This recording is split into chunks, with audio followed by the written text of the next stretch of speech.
Can I be honest? May I speak freely? Please. I'm very tired. Yeah. I'm very tired right now. Last week, we took an impromptu trip to Greenville, North Carolina. Yeah, we got a text on Monday. Mm-hmm. Yeah, Jimmy texted me on Monday and was like, hey, let's do a podcast. Tomorrow, yeah, which is a classic Jimmy text. But I read it and I was like... It's classic because anything is possible in his mind. That's right. He said something on the Lex Fridman podcast where he said, like, you just have to push through no's. And he does, like, find a way to make something that's seemingly impossible happen. Well, it's very easy to have your first response to almost anything be negative. It really is. It's very easy to hear something and think of all the reasons why it couldn't happen. Yeah. It's much harder to think of something and go, yeah, you could make that happen. That's possible. You could persevere. We've also been talking to Jimmy on the phone, and I'm like inherently very interested in having this conversation. So it was like, we basically just shifted everything around and flew to Greenville. Yeah, we got there on Wednesday night. We got there on Wednesday night, and we got to go to a main channel shoot. That was cool. Which was so cool. We got to actually be on set during a main channel shoot. It was so fun to watch live. I was like, this was a fun, like, I wonder if he's going to start doing like stadium style seating to watch his main channel shoots. Maybe. Because they're so fun to watch. There were a lot of people watching. There was a lot of people watching. Cheering. Yeah. And they were deliberately there. They weren't just like... No, they were asked to be there. They were asked to be there, yeah. But yeah, that was super cool. And then Thursday we recorded, we hung out at the office all day, which was super fun, and then came back Friday. And I got food poisoning. I've never even seen you like this. I'm still recovering from it. Like, it was insane. Yeah. This was on the way back, on the flight back. It had already been... Also, not a nonstop flight, which was challenging. Yes. 2 stops. Yeah. Not easy. You were not an easy travel day. Pale, man. To have, and for me to be pale is not easy. There also was a subscriber who came up to us. That's right. While we were waiting to get on the plane. Yeah. And he was like, hey, are you Colin from Colin and Samir? I was like, yep. We started talking. Great guy, great conversation. And then he looks over my shoulder and you are just limp in a chair with a press publish hat over your eyes, mouth open, asleep, like. Yeah. I mean. And I was like, he's not feeling very well. And he was like, oh, okay. Yeah, all right. I was in a dark place. I was like, I'm sorry, but you can't meet Samir. One of the bright spots of the trip was working out with Jimmy. Yeah. That was so fun. I took pre-workout for the first time ever. You did take pre-workout. You were hyped. Which is a lot of caffeine. Yeah, it's a lot of caffeine. I felt like a superhero. Yeah. So there's a lot, I mean, the interview is going to be coming out, fingers crossed, but like very soon on the main channel. Working on it right now. And there's also a lot of BTS footage we took. We're trying to find something to do with it. Maybe we'll post it in the Discord. Maybe we'll post some BTS photos in the Discord so everyone in the Discord can check it out. Yeah. But it was a really fun trip. It's one of those things that you always call YouTube the ticket to the extraordinary.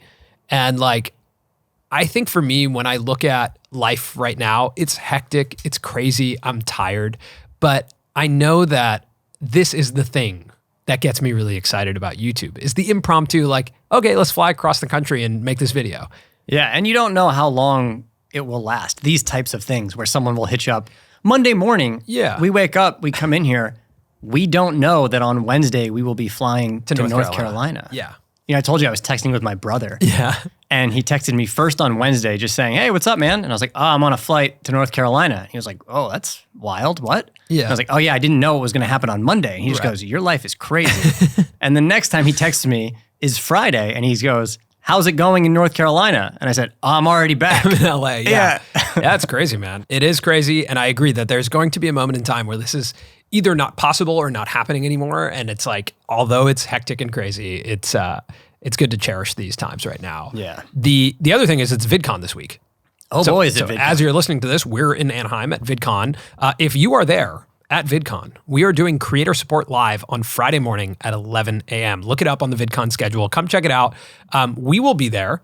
We will also have something there that, Colin, you've been working on for months. Yeah, for the past couple of months, I've been working on this physical newspaper, which celebrates 2 years of our newsletter, The Published Press.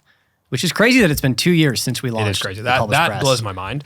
For those of you watching, I'm holding it up right now. I guess if you're watching, you know I'm holding it up. Yeah. If you're listening, come on over. Then come on over and check it out. This thing is awesome. Like I'm really, really honestly impressed that this got put together in such a short window. It has really cool stories in it, really cool photos, and just holding something tangible in a world that's getting increasingly more digital is just so cool. It was just so fun for me to do something I'd never done before. I've never made a newspaper before or a magazine. And, to work with Nate and everybody at our company, like to do this was really, really cool. And we're going to be giving these away at VidCon. Yep. And I want to figure out a way to get more out there. But right now, this is an experiment. We did a limited number of them. Yeah. So we're going to be giving them away at VidCon. The main story in here is about the YouTube New Wave, which is something that we've talked about on the show quite a bit. If you want to read it, it's about Nate, who's one of the writers for the Published Press, his experience going to Creator Camp and spending time with the YouTube New Wave. So I'm just pumped, man. Like this is a moment in time where we have a lot of stuff coming out. It's been like a grind to get here, but there's a lot of stuff that's about to be released. That's really cool. Like a lot of kinetic energy coming out of our camp. Yeah, I would agree with that. I think our schedule has been packed in a way that it has not been in a while in terms of going to Greenville. Yep. Yesterday we had Ali Abdal here. Yep. We did an interview with Ali. We also had Colt Kerwin here. We also had Colt Kerwin and Kariza and Tejas. Yeah. A bunch of creators come through, which was really cool. And yesterday, our studio felt like a clubhouse. For the first time, it just felt like the app. Yes, like the app. There it is. Yeah, yeah. So it's on its way down. No, but you know what I mean? Like there were groups of people having There wasn't, in our old office, there was only one conversation because there was only enough space for one conversation. True. We were in one room. There were conversations happening upstairs, downstairs, in different rooms, and it just felt really cool. Yeah, it was really cool. It was the best use of this space. It felt like, for the first time, our studio was becoming actually this hub for creators to come hang out. Yeah. Which was really cool. Let's get to a question, Colin. Okay. It's a question from the Discord. When to delegate? This comes from Aspire Shift. Here's an interesting question that might help more creators than just myself. When starting as a creator is the right time to hire someone to help you? I've personally been waiting until I get monetized or until I see some proof of concept before spending money on a team.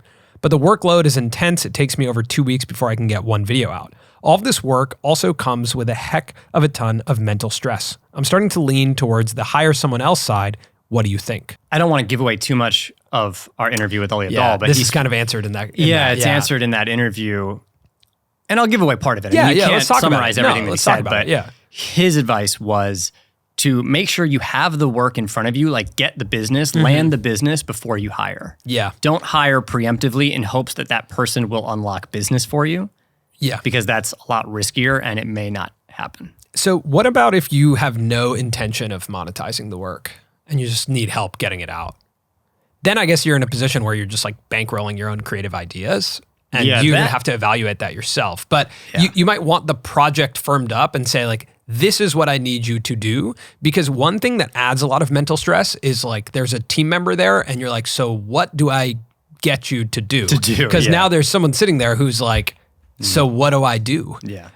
So I think the clarity of like, here is the role I need filled right now. That is when you hire. And that's my POV. And sometimes it comes from a project of like, we just got a brand deal. I need to make that video. Now I get someone to help me make that specific video. That's the best way to build a team or bring someone onto your team. Yeah. If you're just kind of like, I want to make YouTube videos, you come help me, that might be premature. And I don't think there's a perfect answer here. It's a little bit of a clunky process hiring, right? Even let's say you land a brand deal and you've got work ahead of you, then you start the process of hiring. Hiring is difficult. It's its own skill set.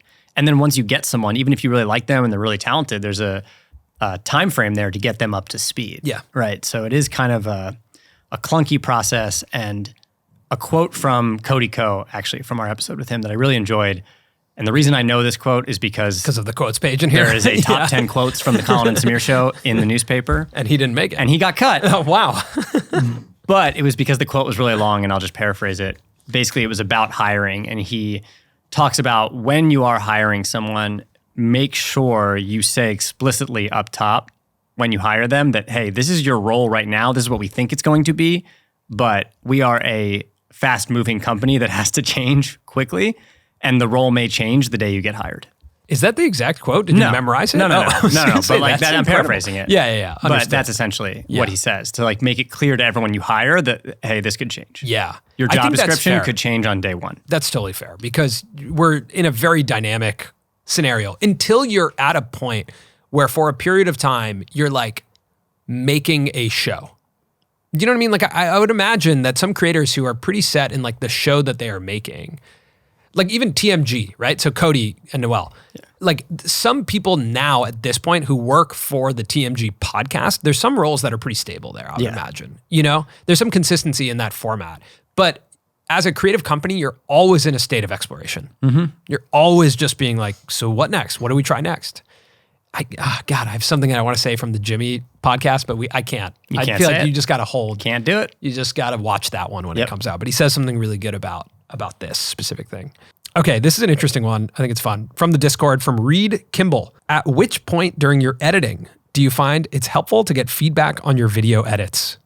I have a short that I think is in a good place, story edit-wise, but there's been very little sound effects and color work done. I'd like to know if others find the story in my 1 minute, 40-second video as funny as I do. Should I keep going until color and sound effects are more polished, or yeah, basically that's the question. Yeah, I mean, I would say get feedback before color and sound effects. For sure. But at the same time, my biggest pet peeve, and I think that a lot of editors would agree with this, is when you show something to someone for feedback and they're like, there's no lower third right there. Yeah. And you're like, obviously there's no lower third. Like, I'm just putting the story together. So, you know what I mean? Or they're like, it's not colored. Yeah. And you're like, yeah, I got eyes. Yeah. Like, you know what I mean? And like, I'm guilty of giving that type of feedback because you have to be sure. You never know. And you've given that feedback. It's just part of the process. But I think you have to be clear. That's my gripe. Yeah. I would say like where I'm not super loose with who I take feedback from anymore, right? Like I'm very specific and I need it to be a collaborator, someone who has collaborated with me before so they understand where I'm at in the process or where we're at in the process. Because if you send it willy-nilly to someone, they're going to give you those notes. Can't be sending it willy-nilly. Can't be sending your cuts willy-nilly. That's Can't true. be dropping Frame.io links all over the internet. Definitely not. So yeah, I think it's about where you're getting your feedback from and like trusted voices. Because creativity is subjective. Some storytelling is not subjective. It's like that didn't connect to that, so you got to fix that. But some of the creativity is subjective. So you want to find someone who shares the same taste or that you trust their taste. Because you and I have even watched cuts and been like, I prefer it this way, you prefer it that way. If one of us gives someone feedback at our team, right? You could say something and I'll reverse it and do something totally different. And so we have to talk first and be like, okay, wait, let's agree on the feedback so we can go tell our team. Yeah. Because there's two of us.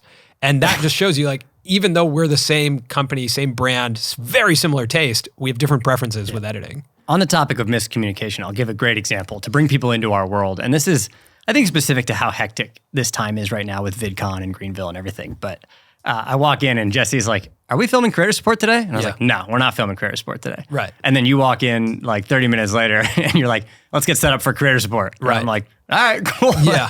Like you just never know. Like there's a lot happening. I was and discussed in Slack, but yeah. Oh, who reads? Yeah. Who reads the Slack? Who reads Slack? We read the Slack at this company? Okay. All right. Fair. Wait, on the topic of editing. Yeah. I want to give one gripe and one delight. Yeah, please. So a gripe is with Adobe Premiere and just my relationship with it over the years. Yeah. Because I feel like it's, I love it. Okay. It's like giving me everything. Okay. But it's like hit me in the face right now. Yeah. You know? Yeah. It just crashes. It's like slow. It's had bugs. It always has. Always has. Always has. I Always love it. will. It's got Yeah. bugs. It's my gripe. Yeah. Delight.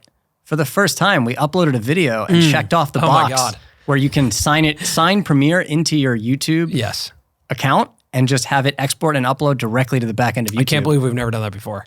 Like over a decade of working with Premiere and YouTube, and we've never done that. We used to just sit and wait for the export. And with like 2 hour long 4K conversations, it's no joke how long it takes. forever. And we'll just sit there and then we'll be like, okay, now we can upload. I can't believe we never knew that. I used to come back to the office sometimes at like 11:30 at night or midnight. Just to be like, okay, now it's exported. Let me upload it. Yeah. Also for the crew, the Discord crew, what's so interesting about Discord to me is how much of a like democratic society it is. Like the the people spoke on Discord. People have spoken. That the Gripes channel should be Gripes and Delights. And it has changed. Yeah. And I just think it's so funny and interesting to like talk to the mods and be like, this is what the people are saying. We need to take action. It's like there might be an uproar. I just think it's so fun that like those types of things can happen. That is cool. And that there's culture that emerges within our own community. We're giving a keynote at VidCon with YouTube. It goes along with the video that's on the main channel right now about YouTube trends, or if it's not there yet, it will be there very soon, about YouTube trends, where we talk to an employee at YouTube. And one of the things we show is actually an image from the Discord of this iceberg that shows the different layers of fandom in the Colin and Samir community. And that is just one of the trends we talk about in that video, by the way. It's really a fascinating conversation. I think like if you want to learn a bit more about a broader scope of YouTube, check out that conversation. Yeah. There's some of it here in the newspaper as well. I don't know what to say and not to say because I want you to go watch the video. Yeah. But I would just say that this is a conversation we wanted to have for a long time, and we got to have it on the main channel, which was really cool. Okay. What's next? This question comes from Bryce James. Hi guys, love the show, and I have a question about viewer conversion. Quick backstory. Over the past 2.5 years, my wife's socials have exploded in popularity, and I now work for her full time. She is predominantly a shorts creator now, branching out to more long form. We began the YouTube channel in July 2022, which now has 3.2 million subscribers and averaging 100 million views per month. A majority of the views are from shorts. However, 97% of views are from non-subscribers. We're a bit lost on what tips can be implemented to improve these statistics and to continue building a long-term fan base. Any help would be appreciated. So the problem here is viewership, not community. Yes. 100 million views per month, 97 million views are from non-subscribers and primarily shorts. I think that is the reality of shorts creators. Yes, I would agree. You are producing content for the shorts feed. You're filling a gap, a space and time. Yes. It is like one of those, you know, at those sushi restaurants where like there's like a conveyor belt of stuff that you can grab? I don't think I've ever been to one of those. Oh my God, Colin. I'm intrigued. Get it together, man. I go to sushi restaurants. I don't know how I haven't. I like sushi. What sushi restaurant? Gelson's?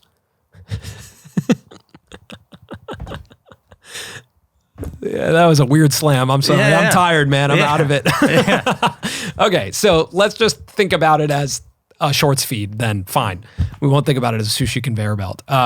Just when you're producing for the feed, like anything could be interchangeable where you put this video that you're like your wife's video, and maybe that's not the kindest thing to say, but the reality is like you are playing into a shorts feed and the consumer behavior is such that they're there for the shorts feed. And they're also there to be hit with something unexpected. Yeah. It's not to say the content's seeking necessarily Yeah. whatever is being shown. Algorithmically, yes, the algorithm like knows what type of stuff you like and it's Right. going to show you things you like. But the goal there is to be really surprised by what you see. Whereas with long form content, it's a lot more intentional to click a title and thumbnail and say, I've chosen to be here for perhaps an extended period of time. Mm-hmm. Yeah. And I think this is where we think about like an audience is passive, a community is active. Those are your metrics that you want to think about. And with 97% of your views coming from non-subscribers, that's not actually, in my opinion, an issue unless you think it's an issue. Yeah. Right? Like if you're doing 100 million views a month, like if that's what you care about, if let's say you're trying to get visibility, exposure, you're clearly doing something right with the content where people want to watch it. They can swipe away from that content. They want to watch it. 100 million views per month is really significant.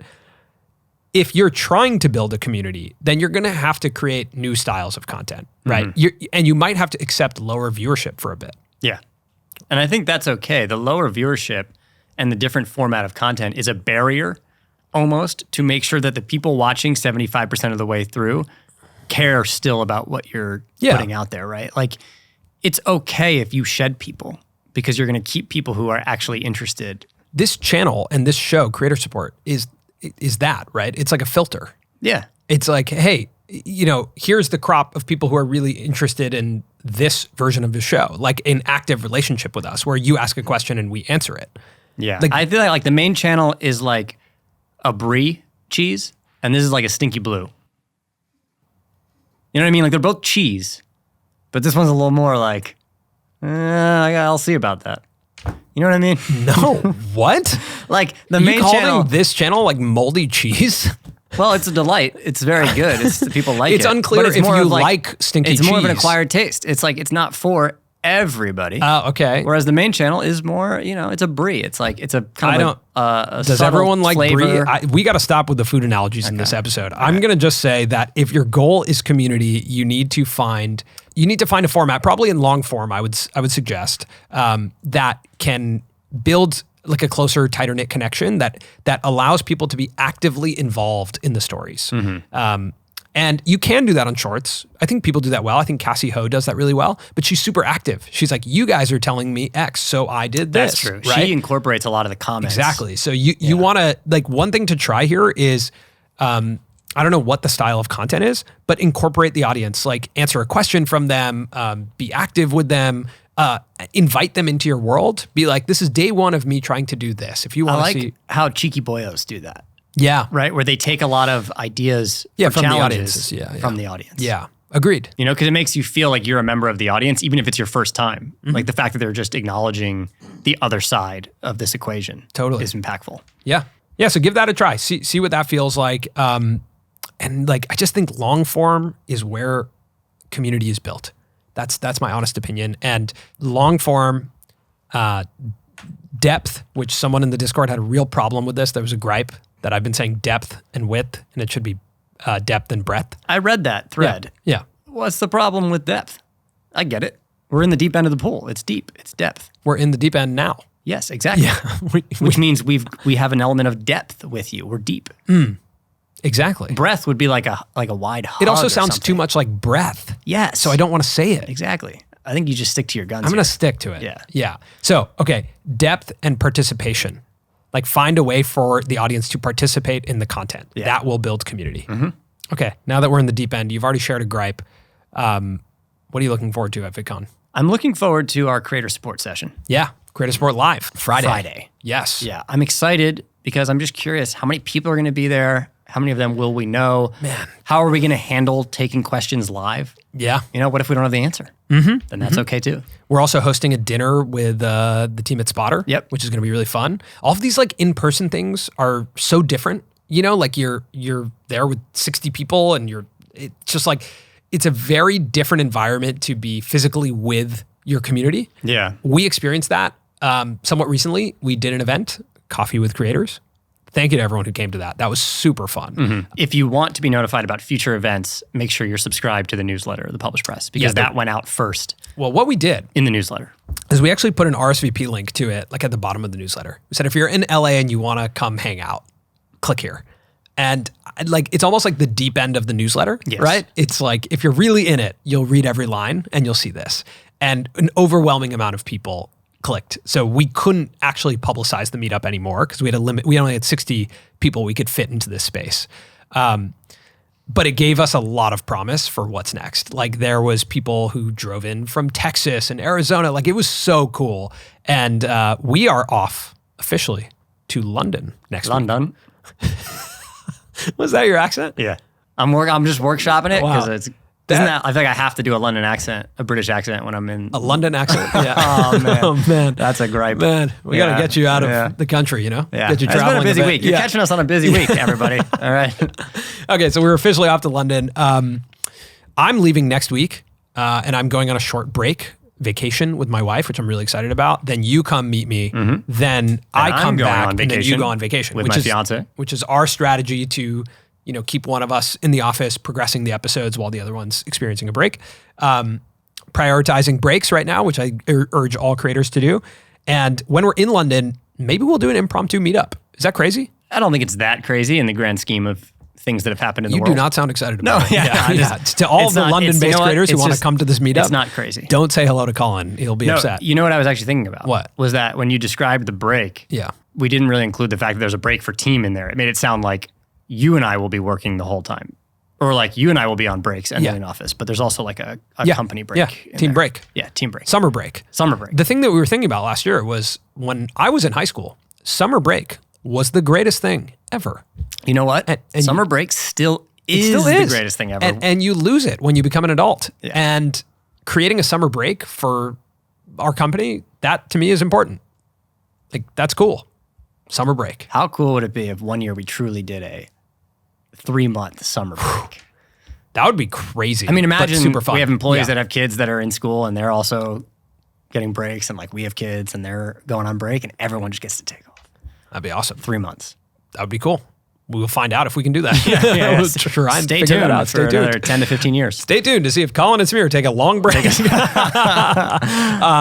But speaking of breaks, here at the end of the show, I did want to say that we will be taking some weeks off of Creator Support in July, back in August.